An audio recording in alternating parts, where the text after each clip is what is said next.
So welcome back to my YouTube channel. So guys यार, आज zoology का part शुरू किया जा रहा है। काफ़ी दिनों के बाद शुरू किया जा रहा है।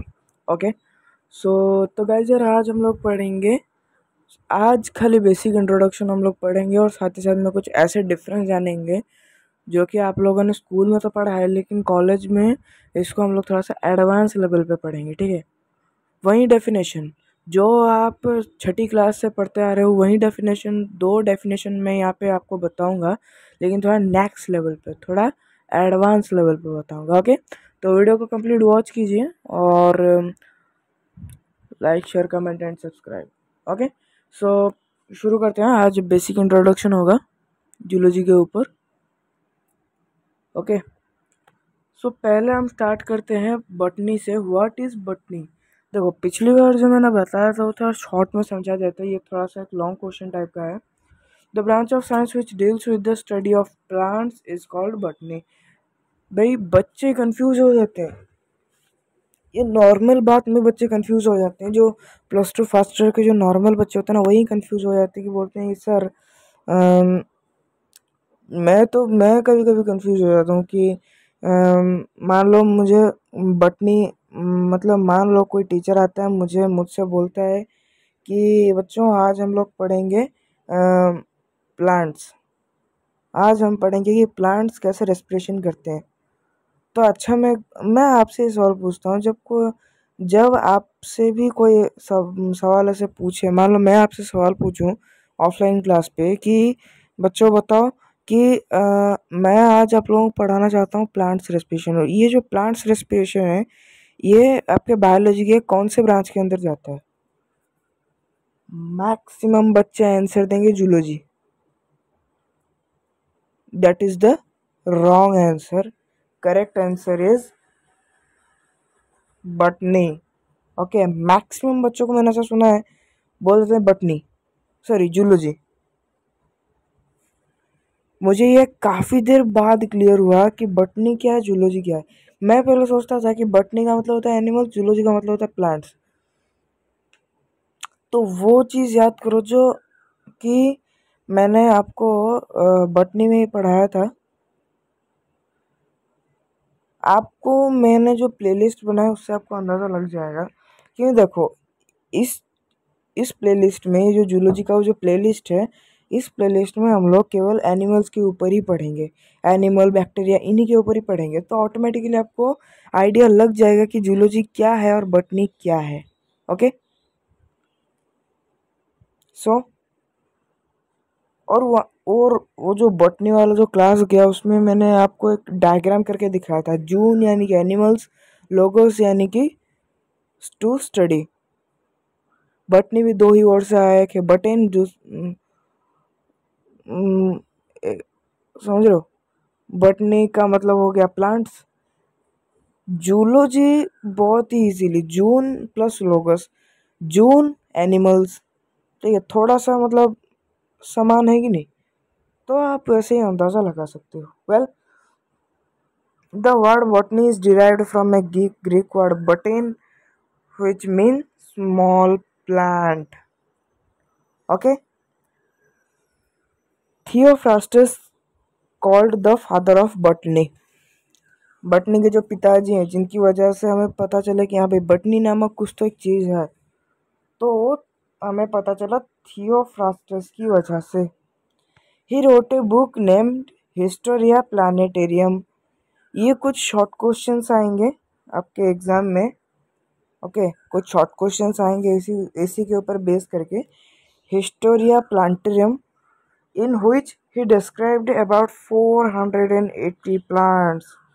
उन्होंने किताब लिखा जिसका नाम है हिस्टोरिया प्लांटरम, जिसमें कि उन्होंने लगभग 480 प्रकार के प्लांट्स के ऊपर उन्होंने पूरा का पूरा एक किताब लिख डाला जिसका नाम था हिस्टोरिया प्लांटरम। समझे? बटनी के ऊपर। नेक्स्ट आओ जूलॉजी पे। The branch of science which deals with the study of animals is called zoology.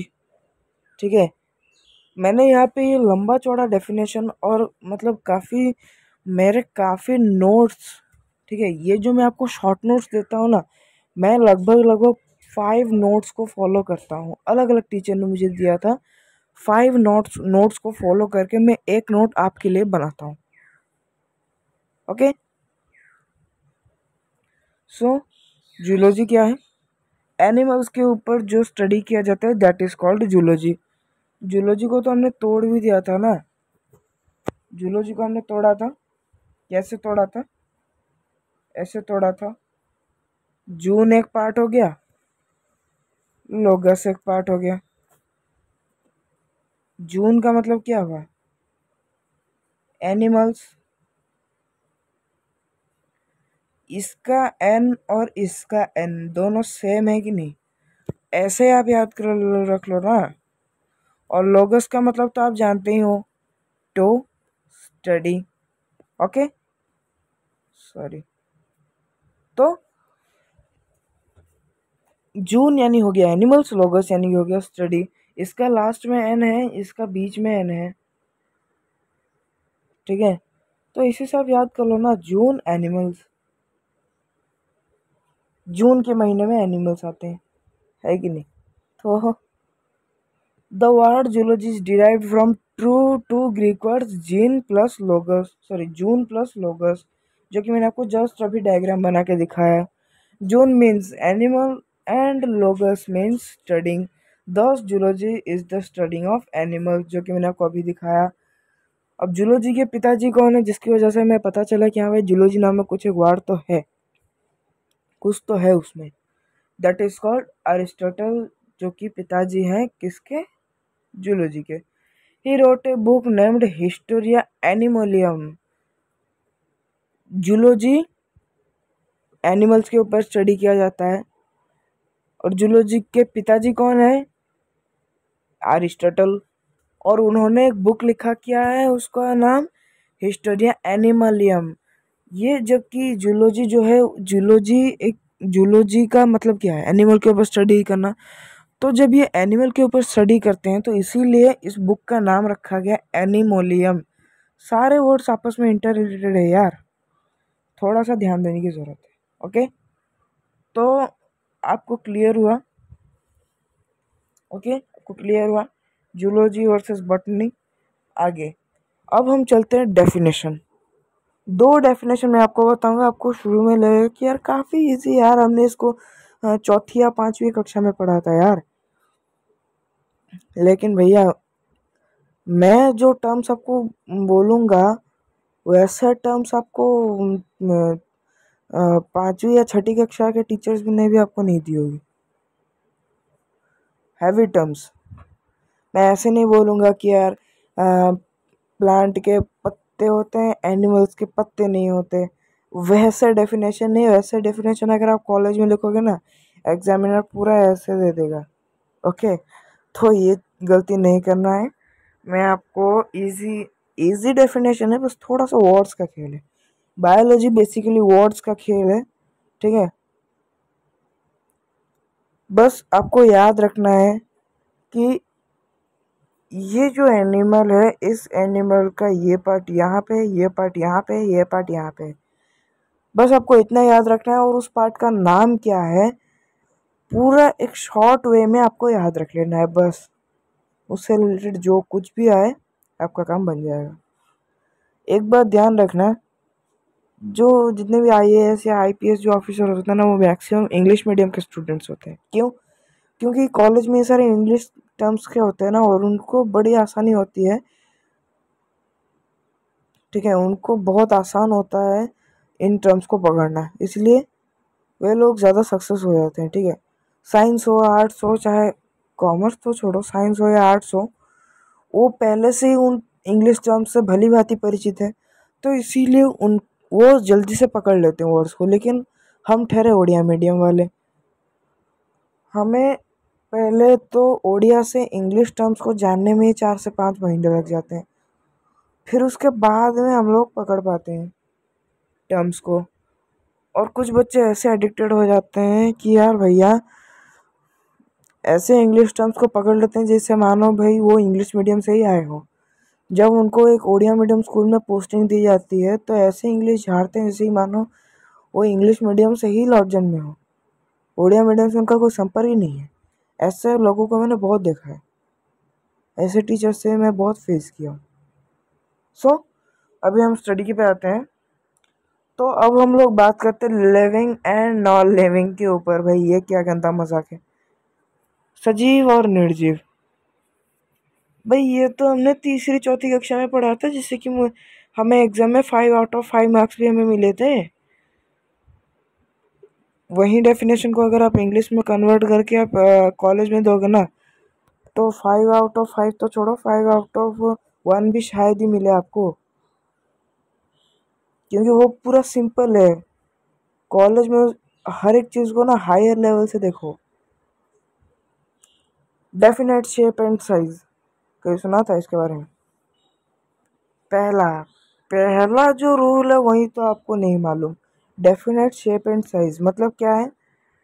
एक जो लिविंग ऑर्गेनिज्म नहीं होता है, हैं एक जो लिविंग ऑर्गेनिज्म होता है ना, उसका शेप एंड साइज होता है। एक ह्यूमन का अपना एक शेप एंड साइज होता है, ठीक है?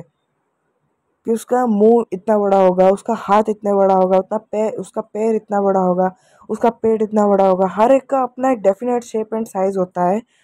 और इस दुनिया में आप जितने भी इंसान देखोगे ना, हर एक में आप मैक्स टू मैक्स सेम चीज़ें पाओगे। 2 हाथ, 2 पैर, एक ही नाक, 2 कान, अनेक सारे बाल, ठीक है? वो कुछ नी, कुछ मूछें, कुछ दाढ़ी।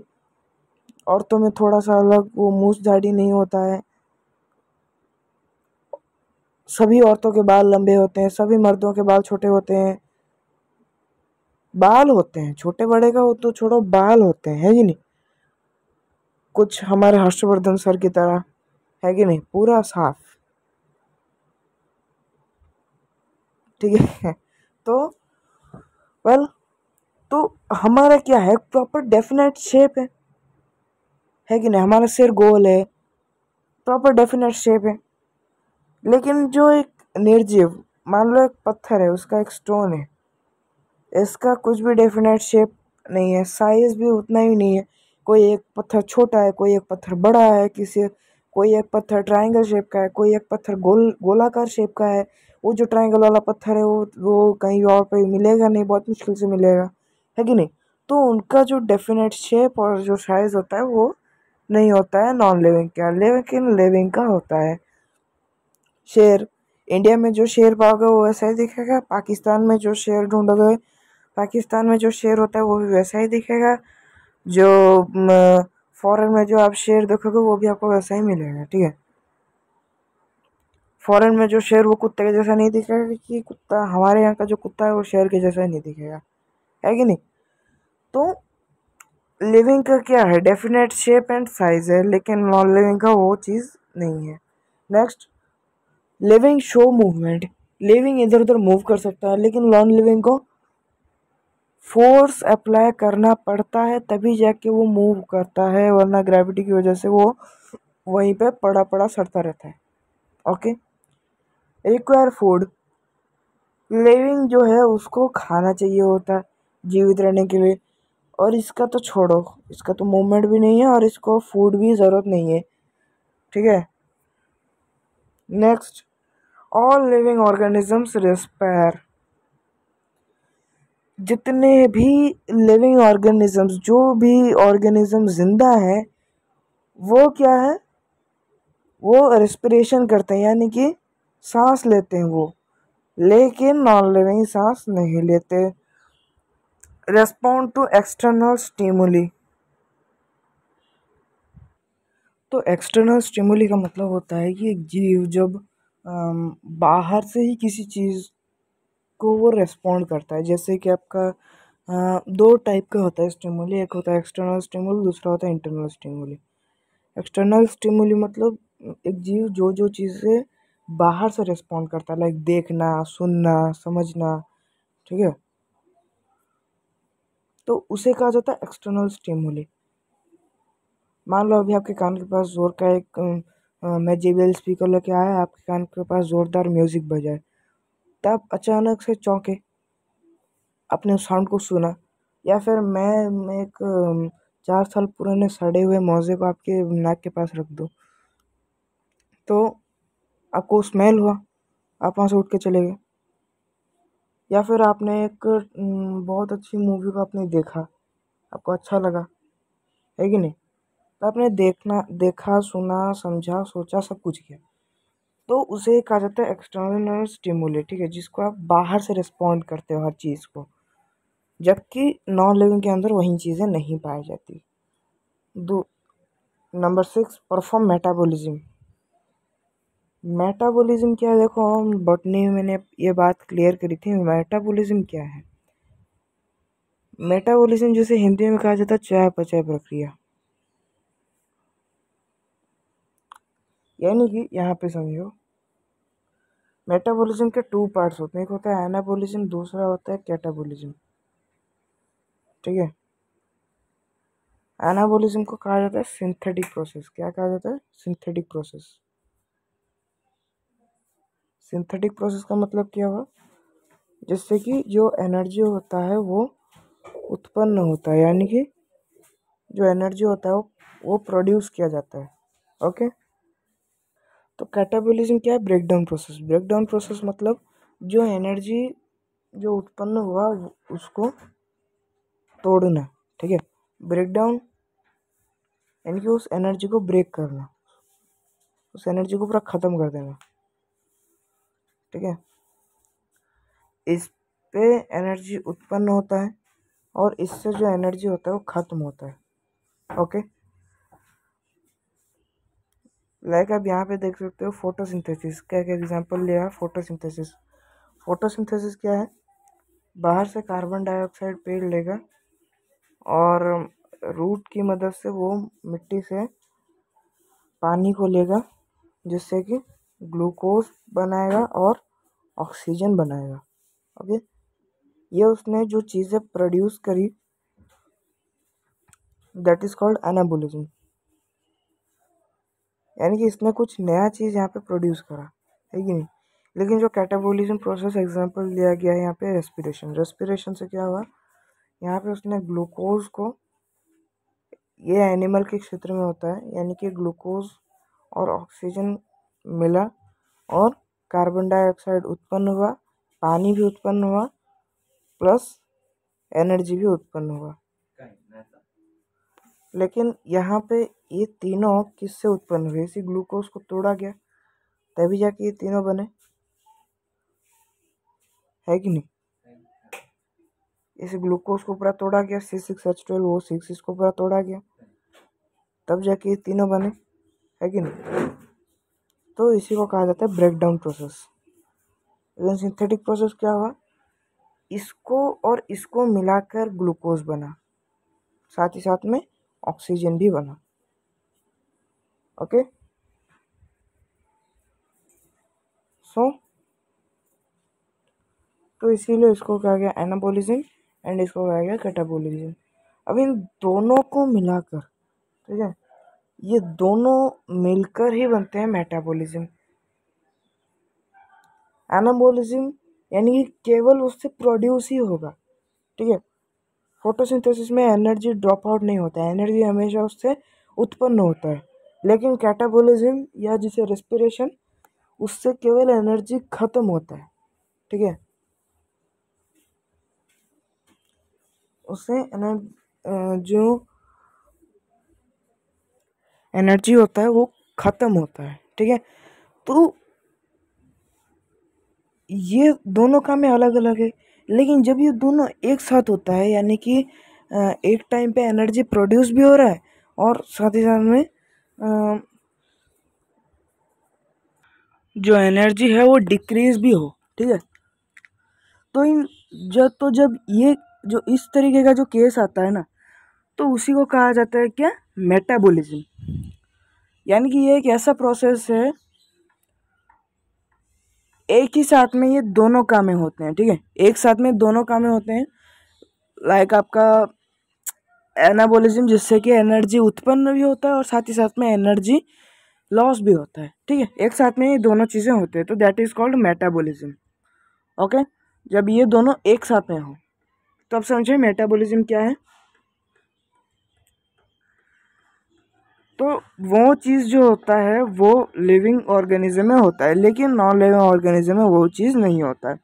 Next, reproduction takes place. Reproduction तो भैया जानते ही हैं हम। भाई मैं इतना डिटेल में जाना भी नहीं चाहता, क्योंकि रिप्रोडक्शन के बारे में 8वीं क्लास के बच्चे से ही पूछोगे ना, व्हाट इज, बेटा बताओ व्हाट इज़ रिप्रोडक्शन, चाहे वो ओडिया मीडियम का बच्चा भी क्यों ना, ऑनलाइन से भैया रिप्रोडक्शन का फुल मीनिंग बच्चे हमें समझा देंगे, हम क्या बच्चों को समझाए, है कि नहीं। तो इसीलिए मैं रिप्रोडक्शन के बारे में ज़्यादा कुछ बोल नहीं रहा। Next, show definite life cycle. हाँ, तो इसका रिप्रोडक्शन है, एनिमल्स रिप्रोडक्शन करते हैं, लेकिन जो नॉन लिविंग होता है वो रिप्रोडक्शन नहीं करता। ओके, रिप्रोडक्शन का मीनिंग आप लोग जानते हो, मुझे ज़्यादा डिटेल में बताने की भी ज़रूरत नहीं है। Next, show definite life cycle. इसका एक जीवन चक्र हुआ, इसका एक जीवन चक्र है, पहले जन्मा, बड़ा हुआ, फिर मर गया। ये मैंने एक सिंपल लाइफ साइकिल बताया, लेकिन ये एक प्रॉपर लाइफ साइकिल है। ठीक है, जो इंसान दुनिया में जन्म लेता है वो बड़ा होता है और फिर मरता है, जानते हो। लेकिन इसका तो नहीं है, इसका तो जन्म ही नहीं है, तो मृत्यु कैसे होगा। समझ रहे हो ना बात को, मैं कहना क्या चाहता हूँ। तो इतना ही है लिविंग और नॉन लिविंग के बारे में डेफिनेशन। ठीक है, अब आगे बढ़ते हैं। ये रहा गाइस प्लांट्स एंड एनिमल्स के ऊपर। अरे भैया बस करो यार, प्लांट्स एंड एनिमल्स के ऊपर कौन नहीं जानता। इसमें जो एक्स्ट्रा हार्ड वर्ड्स है ना, उसके बारे में तुम भी नहीं जानते, तो इसीलिए ज़रा रुको भैया, थोड़ा ठहर जाओ, थांबा। It is not bodily movable. भाई प्लांट्स के बारे में ये कॉमन डेफिनेशन है, it is not bodily movable, मतलब ये इतनी आसान, ये जो है मूव नहीं कर सकता। मतलब जैसे कि एक इंसान, आपको अगर मैं बोलूँगा अच्छा तुम 2 कदम आगे बढ़ाना, तुम इजीली 2 कदम आगे बढ़ा लोगे। लेकिन अगर प्लांट्स को बोला जाए कि भाई आम का पेड़, तू एक काम कर, तू 2 कदम आगे जा, हो जाएगा क्या? नहीं जाएगा, वो बात ही नहीं सुनेगा, तो आगे तो जाना बहुत दूर की बात है। तो दैट इज कॉल्ड आपका क्या, तो उसी को कहा जाता है बॉडीली मूवेबल, जो कि एनिमल्स कर सकते हैं, प्लांट्स नहीं कर सकता बॉडीली मूवेबल। ओके, नेक्स्ट क्या है, do not quickly respond to external stimuli. External stimuli मैंने आपको अभी जस्ट समझाया। पेड़ जो है ना, वो जल्दी जो है जो एक्सटर्नल स्टिमुली है, एक्सटर्नल स्टिमुली आप एक तरीके से समझ सकते हो सेंस ऑर्गन्स। सेंस ऑर्गन्स जो काम कर सकते हैं, लाइक आप आँख आपका क्या कर सकता है, देख सकता है, या फिर कान क्या कर सकता है, सुन सकता है, या फिर नाक क्या कर सकता है, सूंघ सकता है। आपके पीठ के ऊपर मैंने एक लात मारा, तो आपका जो चमड़ी हुआ वो समझ गया कि हाँ भाई मैंने लात ही मारा, मैंने हाथ नहीं मारा, मैंने लात मारा, है कि नहीं। तो सेंस ऑर्गन्स को काम में लगाओ, that is called external stimuli, जो कि पेड़ बहुत ही लेट है उसका। एनिमल्स, जैसे कि मान लो आप ऐसे बैठे हुए हो, अचानक से मैं आपके कान के पास लाके JBL स्पीकर को फुल वॉल्यूम में बजाऊंगा, तो आप अचानक से चौंक उठोगे। क्यों? क्योंकि आपने वो साउंड को जो है अपने कानों से सुना, आप अचानक से चौंक उठोगे, है कि नहीं। लेकिन पेड़ के सामने आप भले ही पूरा का पूरा आप वाइब्रेटर ही क्यों ना ले आओ, वो इतनी आसानी से रिस्पॉन्ड करने वाला तो है ही नहीं। यदि आप उसके पेड़ भी काट देते हो ना, तो भी काफ़ी लेट से उसको मालूम चलता है कि हाँ भाई मेरा एक ब्रांच कटा है कि नहीं। तो it is not bilaterally symmetrical. अब आया काल, बायलैटरली सिमेट्रिकल। बायलैटरली सिमेट्रिकल क्या है वो मैं आपको एक पिक्चर से समझाऊंगा। तो ये आ गया इमेज। बायलैटरली सिमेट्रिकल मतलब एक ऐसा एनिमल जिसको कि जब आप 2 हिस्सों में बीच में से काट दोगे ना, तो लेफ्ट साइड में जितने भी ऑर्गन्स रहेंगे राइट साइड में सब सेम ही रहेगा। जैसे कि आप यहाँ पे भी देख सकते हो, जब मैं एक बटरफ्लाई को जब मैं ऐसे बीच से काटूंगा उसको, तो यहाँ पे आप देख सकते हो, यहाँ पे एक एंटीना, यहाँ पे भी एक एंटीना, यहाँ पे 2 पर देखने को मिलते हैं, यहाँ पे भी 2 पर मिलते हैं। यानी कि बायलैटरली सिमेट्रिकल मतलब इसको जब मैं ऐसे ऐसे बीच में से जब मैं काट दूंगा ना, तो इधर जितने भी ऑर्गन्स होंगे इतने इधर भी उतने ही ऑर्गन्स होंगे। ठीक है, जिसको भी मैं अगर जिसको मैं बीच से काटूंगा, यदि उसका इधर भी जितने ऑर्गन्स उधर भी उतने ऑर्गन्स हो गए, यानी कि लेफ्ट साइड में जितने भी ऑर्गन्स रहेंगे राइट साइड में भी अगर उतने ही ऑर्गन्स रहे, तो that is called bilaterally symmetrical. By मतलब टू, 2 भागों में पूरा सेम, इधर जो है उधर भी वो है।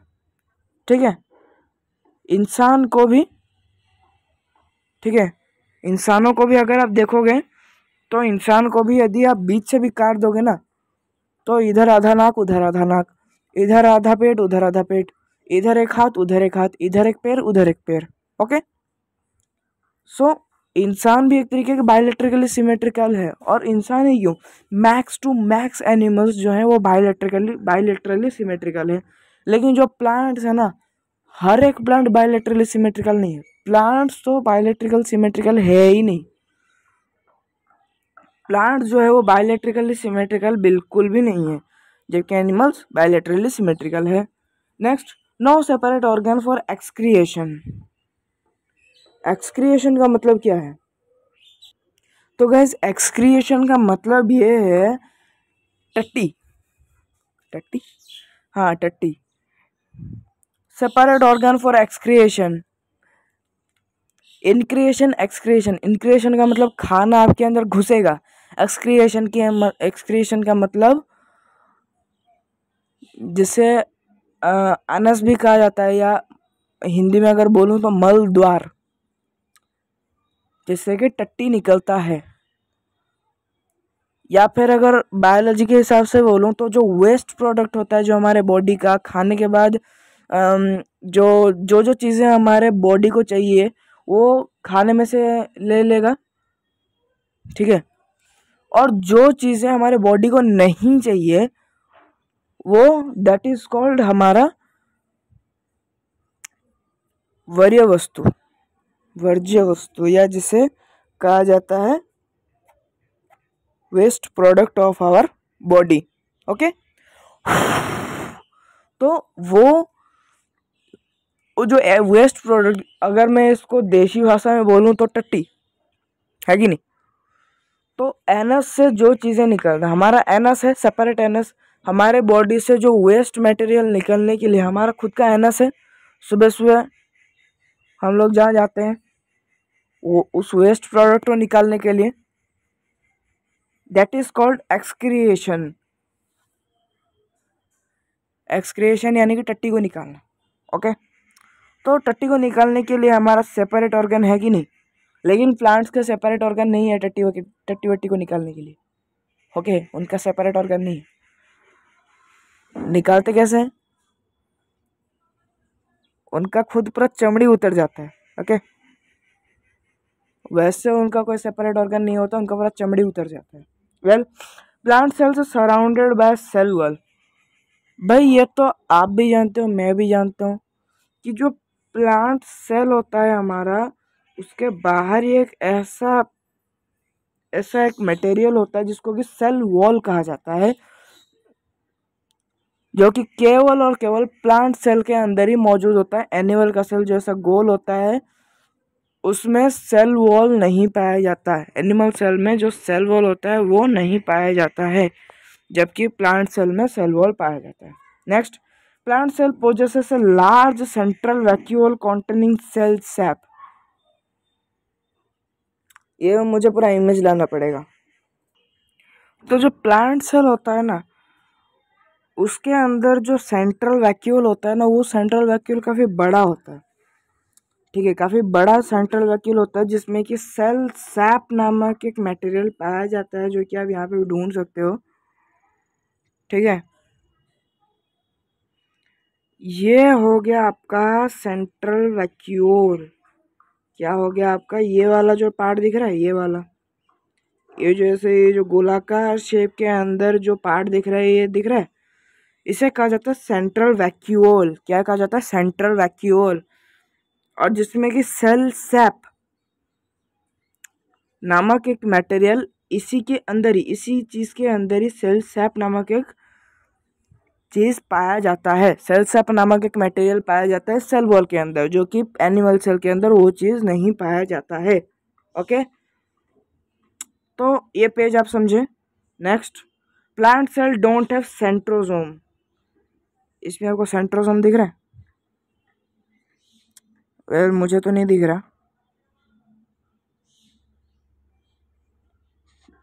सेंट्रोसोम प्लांट सेल में ही पाया जाता है, लेकिन एनिमल सेल के अंदर सेंट्रोसोम नहीं पाया जाता है।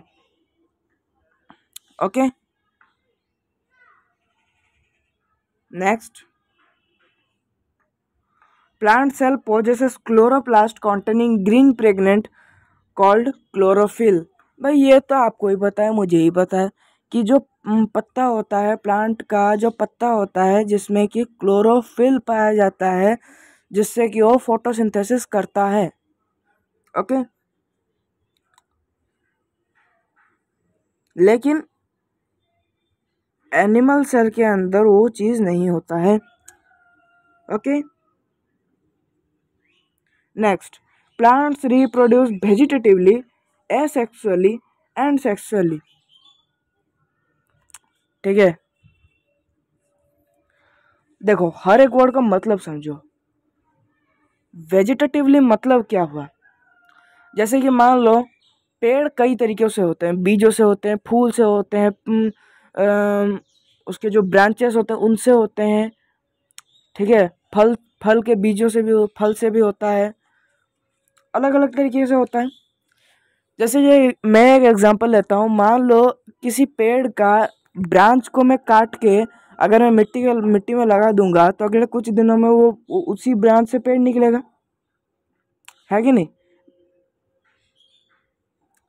तो वेजिटेटिवली। एसेक्सुअली क्या हुआ? एसेक्सुअली मतलब, सेक्सुअल का मतलब क्या हुआ? माता पिता के, ठीक है, माँ का ओवम, मम्मी का स्पर्म, दोनों मिलके, ये थोड़ा रिप्रोडक्शन के ऊपर चला गया, दोनों मिलके जो शुक्राणु बनाएंगे वही आप होंगे। वो बेटा भी हो सकता है, बेटी भी हो सकता है, ये डिपेंड करता है बाप के ऊपर, है कि नहीं? वेल वो हम फिर चैप्टर से भटक जाएंगे, फिर अलग से वो टाइम हो जाएगा। वेल तो यहाँ पे प्लांट्स, तो हाँ, सेक्सुअली का मतलब क्या हुआ? माता पिता की मदद से जो शुक्राणु बनेगा, या सेक्सुअली रिप्रोडक्शन के लिए माता पिता का होना आवश्यक है। लेकिन एसेक्सुअली मतलब बिना माता पिता के वो डायरेक्टली जन्म ले लेता है। कैसे कैसे आई डोंट नो, लेकिन इस टाइप के मटेरियल को या इस टाइप के जीवों को पैदा होने के लिए माँ बाप का ज़रूरत नहीं होता है, वैसे ही ऑटोमेटिकली पैदा हो जाता है। सेक्सुअली का मतलब क्या हुआ? माँ बाप का ज़रूरत होता है। ओके, लेकिन और वेजिटेटिवली का मतलब क्या हुआ कि वेजिटेटिवली का मतलब क्या हुआ? पेड़ का कोई भी एक ऑर्गन आप काट के मिट्टी में लगा दोगे तो अगले कुछ ही महीनों में उससे पेड़ निकल आएगा, दैट इज कॉल्ड वेजिटेटिवली।